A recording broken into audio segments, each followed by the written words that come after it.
Bene, eccoci qua, noi siamo ritornati, attendiamo sempre le vostre domande, però sappiamo Certo. oggi un po' la prima, dice ci hanno scoperto, va bene, ricordo a tutti voi, se in caso stavate facendo zapping e ci avete notato, siamo in compagnia di Mara Bedin, Associazione Federconsumatori Padova. Grazie sempre per il tuo Prego. aiuto. Noi ci siamo confrontati un pochino durante insomma, questo break e si diceva, certo però è difficile riuscire a capire quando la bolletta insomma, nasconde l'inganno. E Mara cosa mi dicevi?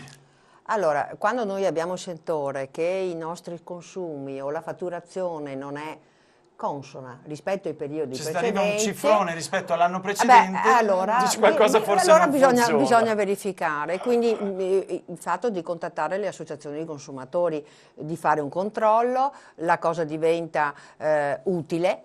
Fare la chiacchierata di controllo e diventa veloce.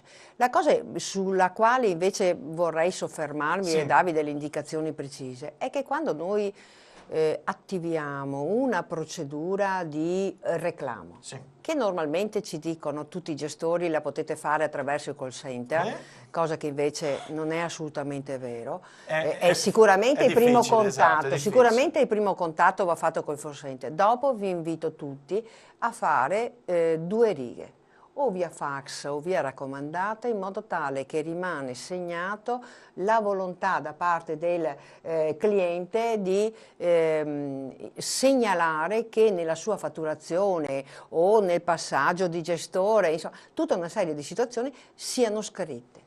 Perché poi si dimentica, Ma non sai che c'è a volte traccia. è anche complicato quello che devi scrivere, nel senso io mi ci sono rapportato a volte con queste lettere, non sai mai cosa scrivere, se sei troppo duro piuttosto che... quindi Ma no, forse... io non, insomma, io devo segnalare la situazione. Quando mi chiamano e chiamano in associazione per farmi capire che Sì. problema c'è e poi andare a fare la verifica, mi viene raccontato il problema. Qual è, Io dico qual è ad sempre, esempio una cosa che ti è capitata che proprio ti ha fatto drizzare i capelli? per esempio lo stacco della fornitura del gas So che in purtroppo molte pieno, famiglie lo subiscono, ecco, d'inverno per poi. morosità di un inquilino precedente non è stata fatta la voltura e per responsabilità del gestore e le situazioni si trascinano. Le situazioni si trascinano e quindi ci troviamo con forniture staccate senza avere sentore assolutamente. Mara, ti interrompo solo un Prego, istante perché abbiamo una telefonata. prego. Pronto? Pronto? Pronto? Non sento. Pronto? Chi è al telefono? Pronto? Niente, sentivamo suonare, però effettivamente abbiamo qualche problema. Forse questa sera tareremo poi pian pianino tutte. Pronto? Niente, sentivi anche tu però suonare, Io sentivo suonare. Sentivi suonare, va bene. Allora, noi continuiamo quindi con la nostra trasmissione, avremo a breve anche un altro ospite, chiediamo scusa, provate a richiamarci 049 80 777 57, deve essere caduta purtroppo la linea. Quello che voglio capire è tu.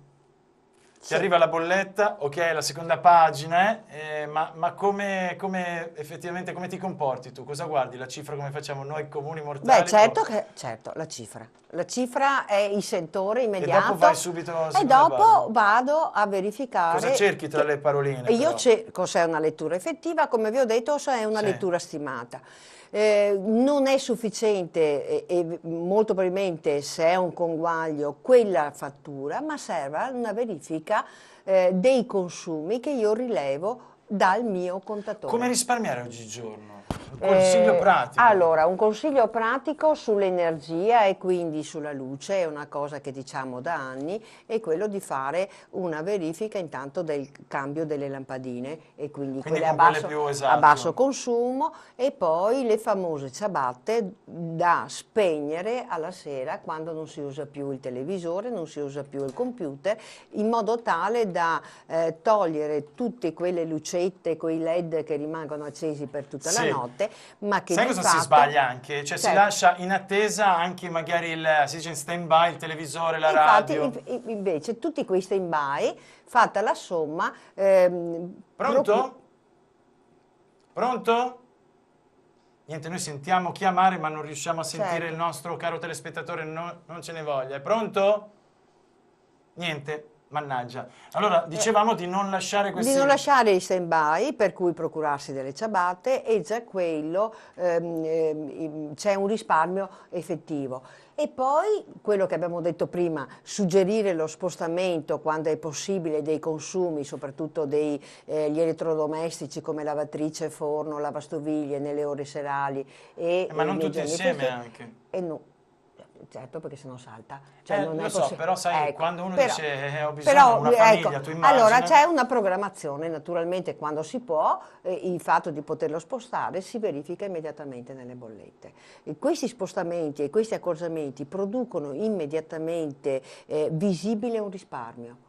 Certo, ne accorgi Immediatamente. subito Se ne nel accorge portafoglio. il Cosa problema fondamentale. e soprattutto allora io posso avere un'esigenza di consumi all'interno della mia famiglia che è pari ad X perché la mia vita, il mio modo di essere, l'importante è diventare consapevoli di questo. Perfetto, io allora adesso ti ringrazio.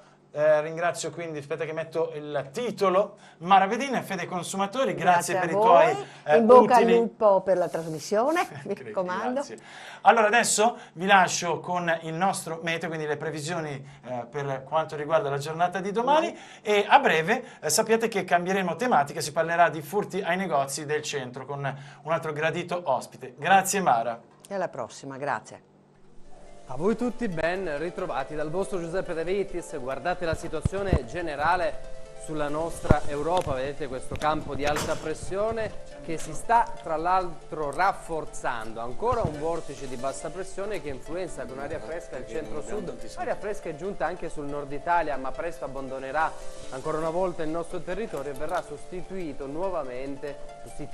da aria nuovamente mite. Intanto martedì un nuovo miglioramento dopo le nuvole in transito della giornata di lunedì, vedete cielo sereno dappertutto. Pochi cambiamenti anche nel pomeriggio con cielo sereno sia sui settori montuosi che sui settori pianeggianti, naturalmente sui rilievi qualche nuvoletta si potrà vedere nelle ore più calde della giornata. In serata sereno, venti deboli, qualche rinforzo da nord sempre lungo le coste e sui settori appenninici. Vediamo le temperature minime frizzanti al risveglio con valori attorno ai 2, 3, 4, 5, 6 gradi, difficilmente oltre questa soglia, ma attenzione, le temperature massime torneranno lievemente ad aumentare, ritroveremo temperature comprese tra i 17 e i 20 gradi, quindi si comincerà a far davvero sul serio, temperature che poi aumenteranno probabilmente ancora di più nel fine settimana.